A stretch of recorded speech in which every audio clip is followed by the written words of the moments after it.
નમસ્કાર, હું છું નિશા રાજન. વડોદરા 24 અવર્સ ન્યૂઝ ચેનલમાં આપનું સ્વાગત છે. જોઈએ આજના સમાચાર. દર્શક મિત્રો, વડોદરા 24 અવર્સ ન્યૂઝમાં આપ સૌનું સ્વાગત છે. સાહજિક બાગમાં પશુ પક્ષીઓને ઠંડીથી રક્ષણ મળે તે માટે વિશેષ વ્યવસ્થા. વડોદરામાં છેલ્લા 2-3 દિવસથી ઉત્તર તરફથી ફૂંકાતા બર્ફીલા પવન તેમજ તાપમાનનો પારો ગગડતા શહેર ઠંડુગાર બન્યું છે. આજે પણ ઉત્તર તરફથી 13 કિલોમીટરની ઝડપે ઠંડુ પવન ફૂંકાતા સાથે વાદળિયા વાતાવરણ વચ્ચે શહેરમાં શીતલહેરને પગલે રાત્રિના માર્ગો સુમસામ જોવા મળ્યા હતા. તીવ્ર ઠંડીથી રક્ષણ મળે તે માટે કમાટી બાગના જૂ સત્તાધીશોએ પશુ પક્ષીઓના પિંજરાની ફરતે ગ્રીન નેટ લગાડવાની સાથે હરણ, વાઘ, સિંહના પાંજરામાં ઘાસની ચાદર બનાવીને મૂકવામાં આવે છે. વડોદરામાં આજે વાદળિયા વાતાવરણ વચ્ચે ઉત્તર પૂર્વ તરફથી 13 કિલોમીટરની ઝડપે ઠંડુ પવન ફૂંકાતા વહેલી સવારે અને રાત્રિના સમયે ઠંડીના સપાટાથી લોકો તૂટવાયા હતા. જોકે તીવ્ર ઠંડીના ચમકારાને પગલે રાત્રે મોટાભાગના માર્ગો સુમસાન જોવા મળ્યા હતા અને હવામાન વિભાગના સૂત્રોના જણાવ્યા મુજબ મહત્તમ તાપમાન 26.6 ડિગ્રી સેન્ટીગ્રેડ અને લઘુત્તમ તાપમાન 15 ડિગ્રી સેન્ટીગ્રેડ નોંધાયું. સવારે હવામાં ભેજનું પ્રમાણ 645%, જે સાંજે 37% નોંધાયું હતું. જોકે હજી ઠંડીનો ચમકારો વધે તેવી શક્યતા વ્યક્ત કરાઈ હતી. કમાટીબાગ ખાતે જૂ સત્તાધીશો દ્વારા પશુ પક્ષીઓને ઠંડીથી રક્ષણ મળે તે માટે પિંજરાની આજુબાજુ ગ્રીન નેટ લગાડવામાં આવ્યા છે.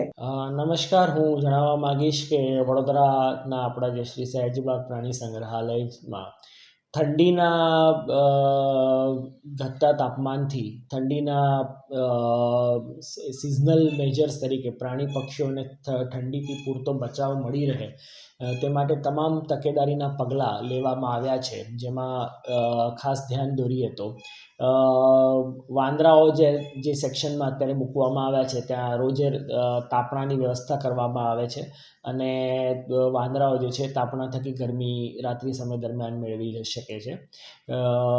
વાઘ, સિંહ, દીપડાના પિંજરાઓમાં આપણે હવે એમને નવીન પિંજરાઓમાં 3 વર્ષ પહેલાં શિફ્ટ કરેલા છે, જ્યાં હવે આપણે તાપણાની જરૂરિયાત ન હોવાથી હવે આપણે એમને સૂકા કંતાનમાં સૂકું ઘાસનું ભૂસું ભરી અને તેને એક ગોદડા જેવું તૈયાર કરીને આપીએ છીએ કે જેના પર રાત્રિ દરમિયાન સૂઈ આરામ કરી અને તેઓ ગરમાવો મેળવી શકે છે. એવી જ રીતના જે શાકાહારી પ્રાણીઓ, જે હરણ, મૃગકુળના પ્રાણીઓ છે, એમને પિંજરામાં દર 1 દિવસ છોડીને સારી એવી સંખ્યામાં સૂકું ઘાસ નાખવામાં આવે છે. સૂકું ઘાસ તેમને પથારી તરીકેનો ઉપયોગ થાય છે. એ સૂકું ઘાસ ખાય પણ છે, જેનાથી પણ એમને ગરમાવો મળે છે. પરંતુ વધુમાં એ સૂકા ઘાસમાં રાત્રિ સમય દરમિયાન આરામ કરીને પણ એ ગરમાવો મેળવે છે.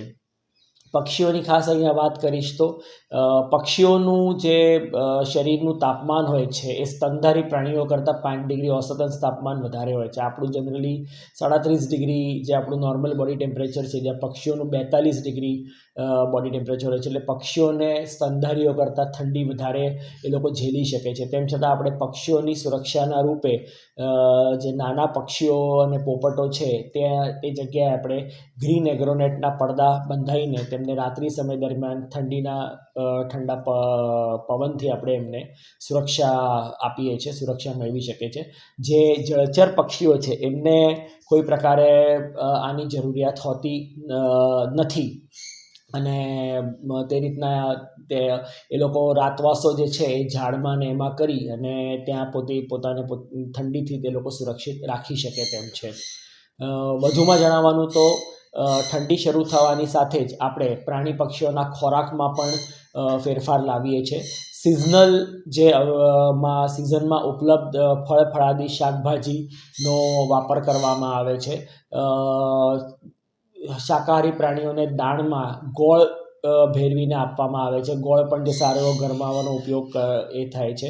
મધનો ઉમેરો ખોરાકમાં કરવામાં આવે છે, જે પણ ખૂબ પૌષ્ટિક વર્ધક અને ગરમાવો મેળવવું એવું એક ન્યુટ્રિટિવ ખોરાક છે.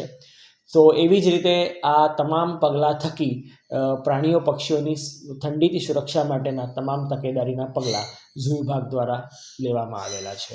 આગામી દિવસમાં અત્યાર કરતાં વધારે ઠંડી વધે તો એના માટે કોઈ હીટર કે કોઈ વ્યવસ્થા જો એવા સંકેતો જો આવશે અને હવામાન વિભાગ તરફથી એવા જો સંકેતો કરવામાં આવશે તો ચોક્કસથી જરૂરિયાત મુજબના જે પણ પગલાં જરૂરી છે એ ભરવામાં આવશે.